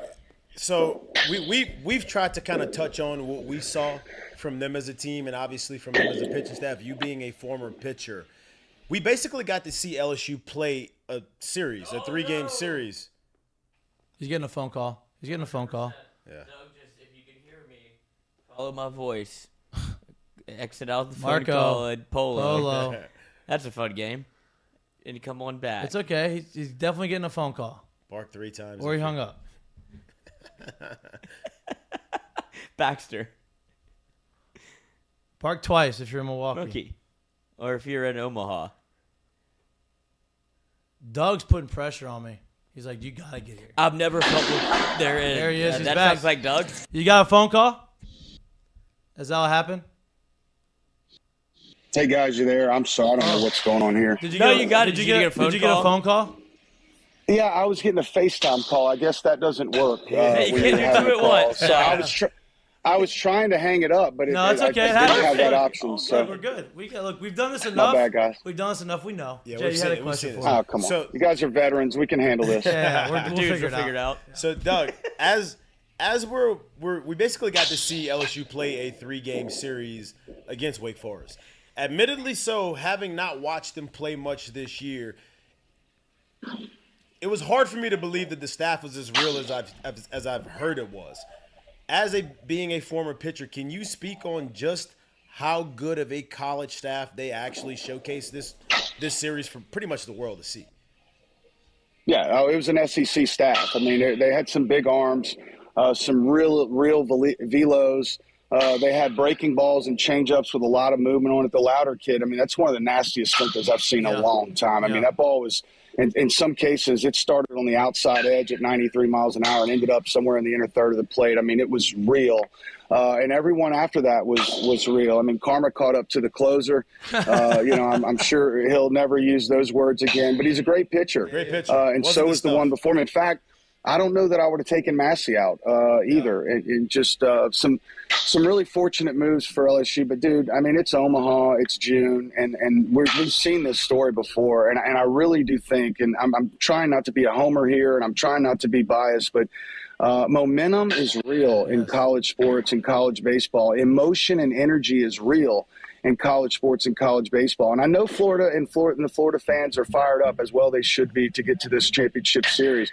But what LSU had to go through to get here, I think really puts them in the advantage. And I think Alcamo starts out in the Tigers dugout game 1 on Saturday. I agree. Before we get to the preview of the weekend, I want to ask a couple more questions about last night. What I noticed, and you're a pitcher, and you can notice this. I've noticed this a few times through the course of the year with Paul, right? It's usually when he faces maybe a team for the second time, or he doesn't feel like he's got his stuff. I felt like last night you saw more two-seamers to righties than you normally do because they kept fouling balls off their shin, fouling balls off their foot. Was that something that you noticed, or is that something that you just think that he just, just kind of thought, hey, this guy can't hit this pitch inside? I noticed it more than he normally does it, and it may not be anything big, but to me that shows that the type of pitcher he is. Like, oh, you know what? Okay, I don't really have it. Let me just show you this other pitch that I really don't throw to you much, but I'm going to do it now, and it's still really good. Yeah, and he did that in the South Carolina game as well. They were keying in on that fastball earlier, getting their foot down and popping it out of that bandbox ballpark. And then he adjusted, and he started throwing sliders early in the count, started throwing that changeup in there. And I've said since the beginning of the season, his two-seamer to me is the nastiest pitch he has because it's 94 to 96, 97. It runs in hard on the right-hander's hand. So that is, Mikey, you nailed it. And you guys have been around more great pitchers than me probably throughout your careers. And to me, what makes a pitcher great is someone that can go out there and pitch without their stuff because just from experience, you don't ever go out there with all of them working, especially in the first couple innings, right? It takes time to get there. And when a guy can go out there and see that teams are sitting on his number one, in that case, 100-mile-an-hour fastball, and adjust to it and throw a nasty slider in there to kind of take its place. Look, this kid may very well be one of the best pitchers in the major leagues for the next, 10 years. He 99.7 was what he averaged in that opener against Tennessee, and I think I heard that only 2 pitchers have done that once this year in the major leagues. So, man, we've all been so blessed. I'm so fortunate that I have 2 sons. I have 3 sons, but 2 of them are old enough to remember Paul Skenes and what he did here because he'll be a legend here 20 years from now, just like Ben McDonald. Absolutely. And look, you're on the mound. Like, you're a pitcher. You've been in situations where, they have runners on first and third with the situation of maybe a safety squeeze. So you are in those moments and you're practicing those moments because you're a pitcher, right? You have to be on the mound. I'm an outfielder. Jared was an outfielder. I understand what you're supposed to do, right? But I've never had to defend it defensively because I've never been in the dirt. How hard is the play? And dude, you had to have a good bounce, but how hard was the play that Trey made? And honestly, not just Trey, Milazzo being able to catch it and make the tag and hold on to the ball. The do or die bunt is as tough to defend as the swinging bunt, right? Trey Morgan had to crash as hard as he did. He had to throw it overhand. If he'd have thrown it underhand, it would have floated to the plate. Milazzo had to catch the ball with the glove and tag with one hand. If he'd have tried to do the old hold on to the ball thing with both hands, he wouldn't have got around. Man, we're talking about a less than 2-3% play. I mean, in spring training, you work on that a lot. And if that's hit at the pitcher, you're actually trained to field it with your glove and flip it with your glove all in one motion, or you got no shot to get the guy. So it was as low percentage as it comes. And I was thinking about it last night. If Trey Morgan's not at first base, and maybe even perhaps Milazzo's not catching, but if Trey Morgan's not at first base, I don't know that we have another first baseman athletic enough to make that play. I don't know that anybody of the 309 college Division I teams has a first baseman athletic enough to make that play. And then I kept thinking about it, I'm not sure that there's a major league first baseman that's athletic enough to make that play. So, man, we are blessed to have that kid. He's done it his whole career. But never on a bigger stage, never in a bigger moment. Of all of the highlight plays that kid has given us over the last 3 years, that's number one. Crazy how it comes full circle, right? The Monday game, he was the guy on third base. They made the play on him to prevent the run, right? To maybe probably take the lead and win the game. He has the opportunity to do that exact same thing 2 games later, which is, that's just baseball. Well, I'll add to that, too. I was talking to some of those guys in the elevator, and they practice that. They practice that play a lot, maybe a couple hundred times over the course of the year. In fact, once and they never got it right, apparently. They always butchered it in practice. In fact, one time here. Jared Jones was crashing in from first base to try to make the play. He tripped on the, the protective screening that they put in front of the plate and was frustrated and got up from there and threw a ball off the Intimidator in right field. I heard that last night from some of the players. So it's one of those things that you work on and you wonder, like, would this ever happen? It's just another bullet or arrow in the quiver, if you will. And thank goodness Jay Johnson, they say he's one of the best at preparing his players. And last night, all that work that they put in, all that failure certainly paid off in the Tigers' advantage. So speaking of failure, maybe even speaking of someone being a scapegoat, oftentimes when you see a starter go out there and throw somewhat of a no-hit bid, somewhat of a shutout bid, the guy that comes in after him gives up a run or two or something.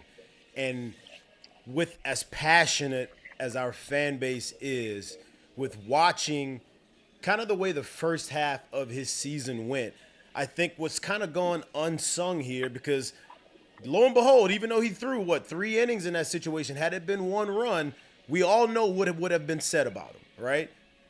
Can you speak about the job that we watched Thatcher Herd do once again last night in a very, very, very pressure-packed situation? Because he's on a team where everybody knows Paul's going to go out and give you greatness, right? And coming in behind Paul, that's not an easy task. I don't care who it is. There was no more pressure at any moment in the season as there was on Thatcher Herd's shoulders those last 3 innings. And look, he had to battle. He didn't have his best stuff. He wasn't dominating. They hit some balls really hard. He could have lost the moment. He could have lost confidence, but he stayed right where he needed to be, right? He wasn't too high. He didn't get too low emotionally. And, you got to give just as much credit to Thatcher Herd as Paul Skenes, Tommy White, or Trey Morgan in that game, because without him, it just wouldn't have been the same outcome. And just incredible defense, too. I mean, they hit some balls hard right at Joe Barry. The play that Pearson made – going back, I mean, you guys know better than me. In the sun, drifting. Everybody in the ballpark thought that ball was going to be off the wall or gone. But Josh Pearson, and don't forget the play he made to finish the first game against Wake Forest, too. Those are 2 really difficult plays running back as far as these guys are having to run back when it gets over their head just because they're played up so shallow in this massive outfield. So, just an incredible team effort. Again, typical LSU baseball in Omaha when they make their special runs. Dougie, let's move on to the weekend, right? Obviously, the LSU plays Florida. Everybody has wondered all year what it would look like if had LSU and Florida had a series this year. They didn't play in the SEC tournament. They didn't play in the regular season. Florida goes and they sweep through the tournament. They get to the weekend, and now LSU had to battle their way through the lose bracket, but they're in the weekend. I think people are worried a lot about their pitching. I am. Obviously, you don't get Skenes on game 1, game 2. Maybe you get them for an inning or 2 on game 3. But I feel like we are lined up better than people think that we do as far as the pitching goes. With this day off today, you're going to have Typhoon on the mound tomorrow. Go talk to me about, like, what can we expect rotation-wise and pitching-wise for the weekend? How's he going to set up? Again, total gut here, but I would assume Ty Floyd for sure on Saturday. I think we'll see the Johnny Holstaff type approach with Cooper and Ackenhausen and all the others to win that Saturday or the Sunday game. And then I think maybe Thatcher Herd would be the starter for that Monday game if necessary, with maybe even a sprinkle of Paul Skenes at the end. That's just me hoping to see the guy again. I don't know, though. I mean, 120 pitches on 4 days rest. I mean, I don't know that we can really ask anymore of Paul Skenes, right? I mean, this guy, and I hate to use the whole he's got a career to think about, because I'm a believer that when you're in college, your focus should be to help that college win. But this is a little bit unusual. I mean, he's probably going to get about $10 million here in a couple weeks. And, the rest of his family's life for the future, it kind of hangs in the brink. Now, if it were up to Paul Skenes, I'm sure that he would want a piece of it if given the opportunity.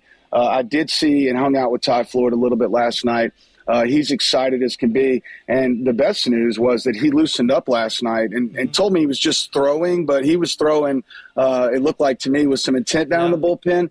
And I asked him, how did you feel? And he said, actually, I felt unbelievable. I was expecting to be a little bit more sore. So he's excited and he's a competitor. And I'm fired up that we have Ty Floyd to go game one because I put him against anybody in the country. If he can get to that sixth inning, the thing with him is he's just had trouble getting through the fifth inning. And I think that if Ty Floyd can get through that fifth inning, that we got a good chance to take this series. Honestly, I think that we're going to walk away with this series. I think that the emotion – I do. I feel good about it. And I'm not predicting a win. I'm not saying anything derogatory about Florida. I just feel good about the energy and emotion right now for LSU. And the pitching is not really what's concerning to me because I just, for some reason, I feel like the bats are really going to do their thing this weekend against Florida. I think it's going to be an incredible series. Hats off to the SEC to have two teams in the finals. Just kind of proves what we've all been saying, that the SEC is simply better than everyone else. But in terms of energy and emotion, I really like where LSU is right now, and I think that they're going to come with their best. We're going to see them play their best baseball over the next two games. You said Thatcher on Monday. Is there any chance we can see maybe then hold off and put Thatcher on Sunday? Or is that too quick of a turnaround? Yeah. No, I mean, it just depends on how the kid feels. I mean, is it out of the question? No. I mean, he hit 97 miles an hour last night, 96 miles an hour. I mean, he looked really good last night. Just left some balls up a little bit over the middle of the plate, but no, I don't think that's out of question. But I think the problem there is, if you win Saturday and then something doesn't go right on Sunday and you start Thatcher Herd, then what do you do for the final day, right? So I don't know. Again, this is speculation. A lot of people are going to be speculating a lot of things over the next 24 to 48 hours. But I love where the Tigers are, and I really do expect to see them play their best baseball. Dougie, man, I appreciate it. Lloyd, you got anything you want to ask or no? I know you were like waving over here. I didn't know if you had a question or if you were just producing. Oh, just producing. Okay, I love that. Love that. When are you guys heading out here? That's actually what I was gonna ask. Like, Dougie, how do we get down there? I'm gonna get an answer here pretty soon about the nice Kush travel, and if we don't get that, me and Lloyd, we're gonna put our heads together. We're gonna figure out how to make it up there. We're gonna get up there. J-Bitch, Lloyd. I told you. The biggest brains in baseball. I know you're gonna drive back with us. I have a flight, but I will wear it and take 5 or 6 hours of the drive. I just want you guys to get here, man. You can't miss this. I know. And look, It's not even a question. I know we're gonna make it there. I will make it there. I want to be there. We need to be there. Before I let you go, right? We've talked about this in the past. This phone call, right? You come on here and I want to give a shout out to Louisiana Firefighters Foundation, right? Louisiana Firefighters Foundation. They aim to create a safer community by offering training courses to current Louisiana firefighters and first responders, as well as free training and consulting services to our community, business owners, teachers, and administrating. Offer a variety of services, courses, and consulting services for these people. If you want to learn more, go to louisianafirefighters.com. Can you want to give us any type of first responder help? First responder help on Can we take a firefighter wagon? Yeah, I will. Listen, first of all, I'm with Mr. Pearson here, and he has the Pearson Hitting Academy up in Monroe, Louisiana, and he's an incredible hitting instructor, really knows his stuff. Obviously, he's got one son in AA, Josh Pearson, and his youngest son will be a Tiger here in the next couple of years. So, and he was a former firefighter. Look, the Louisiana Firefighters Foundation is tired of Louisiana being ranked 50th in most things. They want to make Louisiana the safest state in the country. We're already number one in volunteerism. When the stuff hits the fan, Louisianians will be there to help. But this group is really out there trying to make our community, our schools, our businesses safer and prepared for the unexpected things that we see in today's world. So if you want to learn more, it's an incredible group to get behind. But go to louisianafirefighters.com, learn more, reach out to me. I'm willing to share all the information that you want to hear. But it's an incredible group in Louisiana, right there in Baton Rouge, that are doing some pretty cool things. Dougie, man, I appreciate you. As always, thank you for coming on. Take care of the kiddos. Looks like your son's in the background trying to, get some TV time. There he is. There they are. Look at them. Get some TV time. Did the boys rake? Were they swinging it well? They're learning, man. We're learning. We try to get better every day. That's all we can do. That's all you can do. Dougie, enjoy Omaha, man. We'll see you up there soon. All right, man. God bless y'all. Be safe if you do come. I will. Right. I'm driving. Oh, goodness. Yeah, I know. I know. I don't know if that's the case. All right, guys. All right. Take it easy. Later, brother. Thanks for having me. All Bye. right, later. I got a phone call from our guy trying to give us hopefully some good news. So, The minute break. yeah, let me take a minute break. We're gonna be right back. We're brought to you by all of our sponsors. In particular, we're brought to you by Heineken. We're brought to you by our new sponsor. Don't Peretti forget how Land much Rover. I've worked with Heineken. I'm trying. You have Peretti Land Rover. Peretti Land Rover. And we're about to see what we got going on. Let's take 1 minute break. You're watching Mik'd. We'll be right back. I could swallow my heart.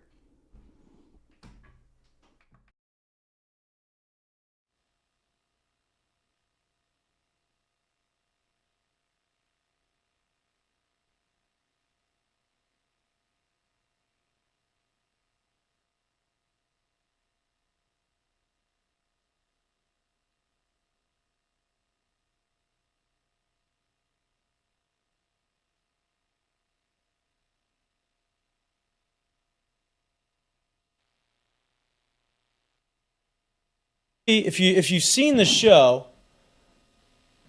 last week, Heineken Silver is the new product that Heineken is promoting, right? If you look at it, we had this huge beer tower with all of the cans that they had given us. They had given us 2 cases of beer just to promote it. We're getting obviously some more stuff.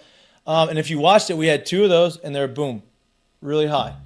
If you look at them now, they're not near as high as they were, which goes to tell you that somebody has been drinking some of the beer in the studio, which is a good sign because it shows you that the Heineken Silver is very good. And it is their light beer. It is refreshing. It is 95 calories. It is equivalent, and I don't want to compare brands because Heineken is a sponsor of ours. They are a partner of ours, and I'm not a huge Heineken fan, to be honest with you. But whenever they came here and said, "Hey, you need to try these Heineken Silvers," I was like, "Oh, this is good. This is easy. It's easy to drink." So I started drinking them. Obviously, other people have started drinking them. Thank God that we got some more delivered so that we can continue to have display. But shout out to Heineken for their sponsorship. We appreciate it, and Heineken Silver for being so good.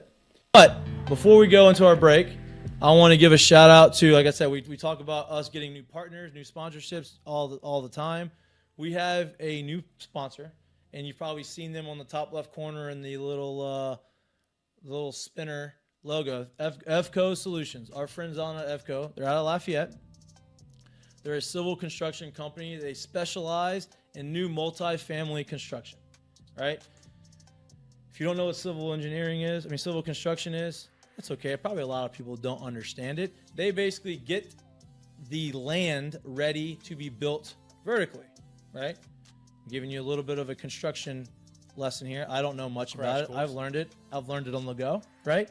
They specialize in site drainage, site utilities, earthworks, site cleaning, house pads, ponds, demo work, and hurricane cleanup. So they do anything that involves dirt, basically, or the earth.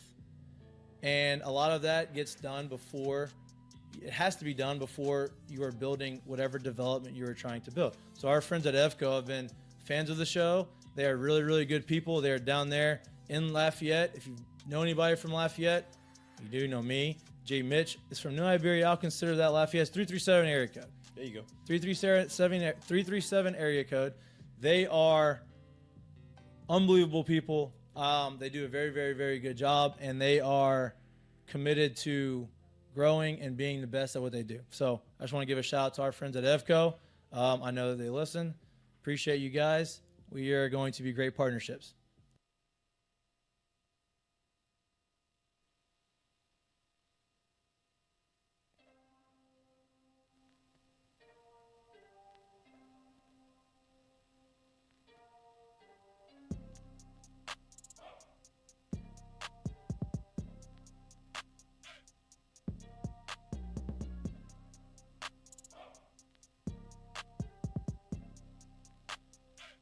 Welcome back to Mik'd Up. Great phone call we just got. Things are looking way up.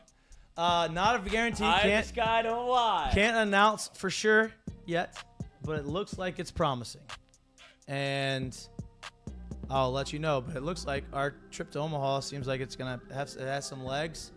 And we're not crawling, we're not walking. We seem like we got a nice little jog going here. So picking up steam. Pray for me. Yeah, I'm trying to get Lloyd in there, but you I'm gotta, small. Huh? I'm small. Fit in the cargo pit. Oh Maybe? my! I'll fly it. I ain't getting on that. I ain't letting you fly it. So we'll see. We did have a question that. Okay. If you. This is obviously we drove a long time. If you were in the situation where you had to fly a plane and had the directions from the air traffic control, do you think you could do it? No. Really? Like actual manual fly or let the autopilot happen? No, that's what I'm saying. I mean, I don't know how many rules, but could you sit in the pilot seat and be like, I think I can put this bird down? No. I mean, don't you have to get it off the ground too? No, you're taking over in the air. No. You've seen too many movies, I think. This happened in real life. That guy from Florida. But did he? I mean, I personally don't think that I would be able to do it. I don't know anything about If he's walking you aviation. through step by step, like, hey, hit this button. Oh, maybe. Yeah. Yeah, what are you talking about? In perfect weather and... Right, and he's like, all right, I'm just going to walk you through the manual. Maybe. So here's the deal. The only way you're able to do that is if you're able to keep your poise. That's all I was thinking. I feel like It's the heart rate. It's the poise. It's the... Have to. You have to be able to... Control the heart rate. That's it. I mean, if the guy can walk you through it and allow you to land it, even if it's not that smooth of a landing, as long as you don't die, I don't know, maybe I wouldn't want to try it. I can tell you that. I was saying that, first of all, I'd let somebody else do it, but I would sit shotgun. So you'd be the co-pilot. I'll just co-pilot you through it. I'll manage this whole thing. Rebecca wants to grab the wheel, you got the wheel. But if nobody else wants it, I got it. Jesus. Grab the wheel. I said, well, I don't want to work if I don't have to. I mean, but I don't know. I hopefully would never have to come to that. But that would be a huge thing if we got there. Hopefully, we won't have to fly this one. If we find out tonight and we can't go, then it looks like me and you may be driving through the night. Jay Mitch here not hopping in? I just told you He ain't driving 15 times. I am not getting on the car for 15 hours. It's not that bad. That's cool. I got a whole new script. You act like I've never ridden 15 hours before. I know. Like you're trying to convince me of it. Honestly, as I would if try I've to never find done somebody it. to drive us. Yeah, I'm not doing it. I know a guy. Don't need Who? a ticket. But he would do it. Yeah, I would try to get someone to do. I mean, I wouldn't want to do that. That is not that's the last thing I want to do. I would exhaust all options. That's the last. That's the last Yeah. case. We get to know each other. I can play all the would you rather's again. We may not. Would you rather be a horse or a car? We may not make it back. You may not make it back. The body, my insides hurt. I'm just fine now, recovering. I'm getting worse somehow. I was struggling for 2 days. It was a tough couple days. Yeah, but that's what you gotta do. Good show. Is it today. harder than playing?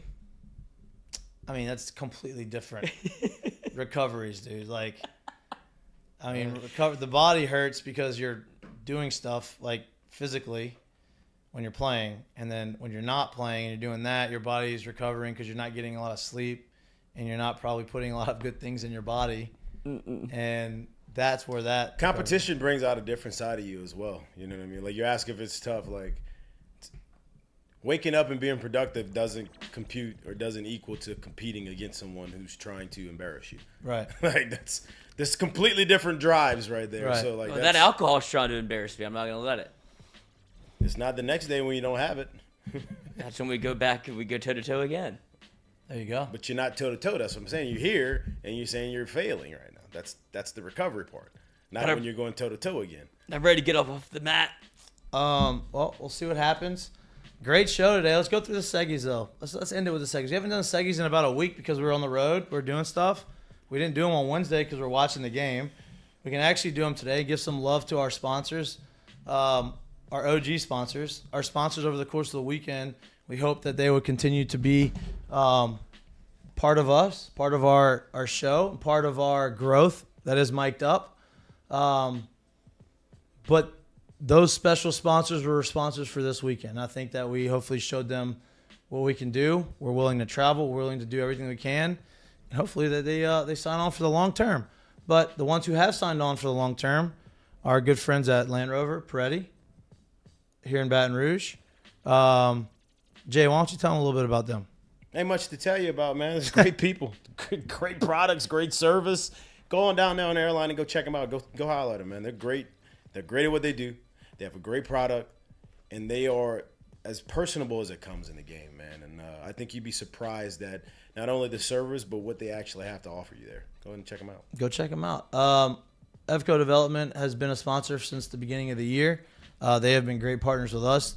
You got to spend some time with Tyler, who works with EVCO, and Very responsible. And is a big reason why EVCO is a sponsor of ours, because they like the show, and he was able to push for us. They're a civil construction company based out of Lafayette. They specialize in a lot of the groundwork, earthwork, prepping the sites for vertical construction. If you're interested in any type of that, any work like that, please call 337-534-4675. They're great people. They've been in the industry for a really long time, and they do great work. What was that? That's my curtain call. Or Okay. mistake of the day. All right. So now let's get to the seggies. Mistake of the day is brought to you by our friends down at Doe's Eat Place. And if you want a burger, if you want a dinner, you can go to you can get either one with their fine meats from Doe's Eat Place. But everybody obviously was very intoxicated by the Paul Skenes start. Maybe you think you're a little too close to the team when you're really not a part of the team, as this lady did, where she was on the field somehow and just walks up to Skenes. Yeah. How about Mongo? Mongo stepping in there. Look at this. Seems like, who is this? Whoa. That's not Livy Dunn. Whoa, easy, dude. No, I don't know. She's trying to go back too. Like She has no idea that she did something wrong. So just trying to stop and look. They have a good technique of like making sure she's She's going dead weight. Yeah, but then they pick her up. You see that? That's tough. Skenes is actually handling it really well. Look at Wes. Wes is like, yo, who is this right here? She doesn't know that she's in trouble. Oh, she wanted him to sign her hat, I think. What's up with people trying to get signatures? It's crazy. What do you mean I'm in trouble? She doesn't know that she's going to jail. Yeah, that's tough. Hey, like, you literally look around. You're the only non-media person on the field. The only person on the field that's not working in some sort, right? Yeah. Everybody else is working. Get out of here. That was tough. She'll be fine. I don't think she went to jail. No, she'll be all right. All right. Our curtain calls brought to you by our friends down at Assured Partners. Nope, these guys. I do it wrong all the time. Left is right, right is left. That's when you're it. on the camera. And me, and Frankie Harris, and everything. And if you're looking for any type of insurance, I have. call us at Assured Partners. I mean, I feel like this is only appropriate because of who we just interviewed. Wrong one. Oh, you're gonna show the video.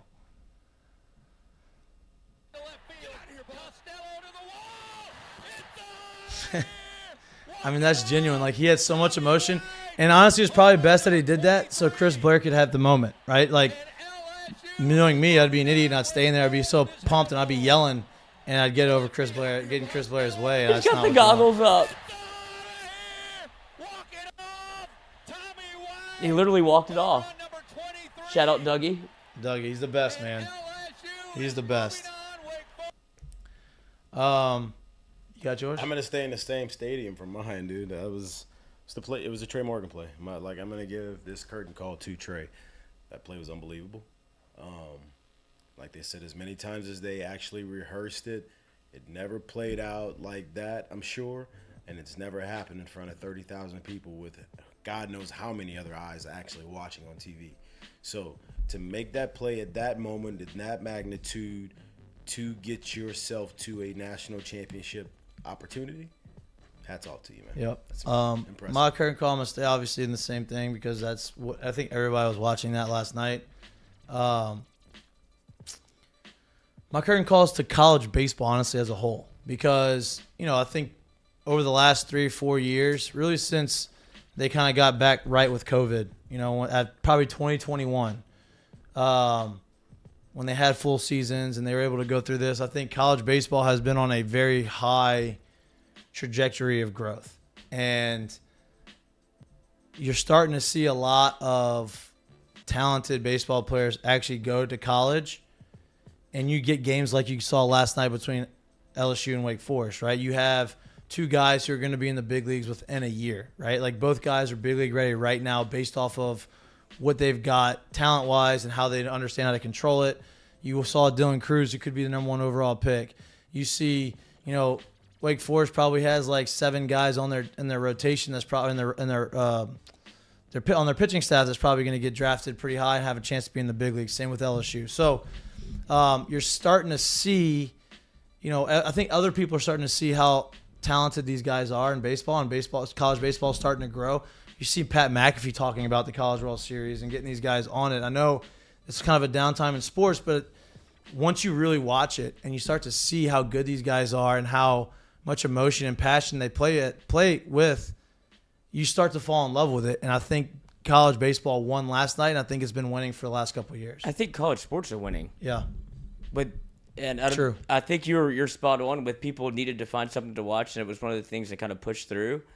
But for the amount of talent that is in the game, whether it be, and this is a win for LSU as well. Like, I understand you haven't finished the mission, whatever, but whether it be LSU women's college basketball that got on the scene and had 12 million eyeballs on it, and now you see LSU baseball in the fold again. It feels like everything is on the uptick where they're starting to see the talent. I don't know if it's NIL and the transfer portal where people are going to bigger programs, and maybe this is the way that's going to go forever. Yeah, but look, Wake Forest isn't known to be a big program. They're ACC and they're Division I, but they haven't been to Omaha. They haven't been to the finals since 1954. Why are we laughing? Not laughing. What is that? Why'd you do that? I was just looking at it. Looking at me. Oh, I thought I thought I said something wrong again. No. So but I'm with you. Like, I think that maybe the way the draft's set up and guys not going to coming to college instead of getting drafted not as many rounds. You don't get paid as much in the later rounds as you did in the past. And guys getting pushed to the big leagues guys quicker. getting pushed quicker, so you still go to college. Like, if I go to college, that doesn't mean I'm gonna spend 6 years in the minors. Right. There's a lot of things, but I think it's really good for college baseball. So that's my curtain call. We appreciate everybody tuning in, watching tonight. Hopefully this weekend is as exciting. Is that right? Yeah, as exciting as last night's game was. Hopefully not as long, and hopefully LSU just wins the games in 9 innings and not have to worry about the walk-off homers. But if you're going to hit the walk-off, as long as it's LSU, I'm okay with it. But hopefully we will see you in Omaha. We will see you in Omaha. We'll see. Speak it into existence. I'm manifesting it. We're going to see you in Omaha. We're looking forward to watching LSU win their 7th national championship. This team deserves it, and would love to see it. One game at a time, boys. One game at a time. One All right. pitch at a time. Enjoy your weekend. Enjoy watching the Tigers this weekend. We love you all. We'll see you on Monday. Peace. Weather watch. What? Weather watch. No, it's not supposed to rain tomorrow night. They say it is, but it's not. I looked at it. At least on the weather app. What do they know?